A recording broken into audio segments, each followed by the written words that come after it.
Ate Beth emosyonal na inamin na may babaeng nais-alayan si Bunso Migs Malino, sino siya kilalanin?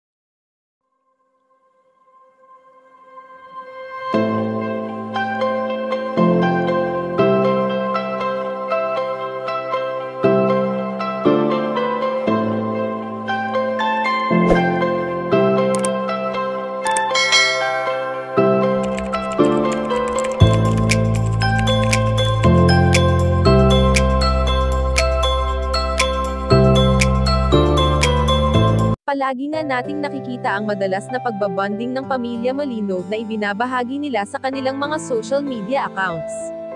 Sa ginagawa nga nilang ito, ay talaga namang marami ang nagsasabi na sana lahat ng magkakapamilya ay katulad ng pamilyang mayroon si Bunso Migs Malino. Alam naman natin kung gaano kagusto ng pamilya ng binata na bumalik ang dati nitong sigla na nawala noong panahon na iniwan sila ng yumaong si Cutie Mahal. Hindi nga madali para kay Bunso Migs Malino ang umahan sa buhay, gayong may mga oras o araw pa rin na talaga namang naaalala niya ang mga araw na kanilang pinagsaluhan noon ng kanyang pinakamamahal.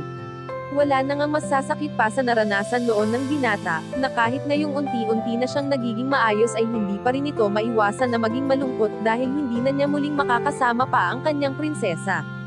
Sa ngayon nga ay makikita natin si Ate Beth na palaging nakasuporta kay Bunso Migs Malino, kaya naman ayon sa aming impormasyon na nakalap na may babaeng nais-alayan ang kanyang kapatid, at sa mga achievements nga na natatanggap ngayon ng binata, ay lakas loob na inamin ni Ate Beth na para kay Cutie Mahal ang lahat ng ito.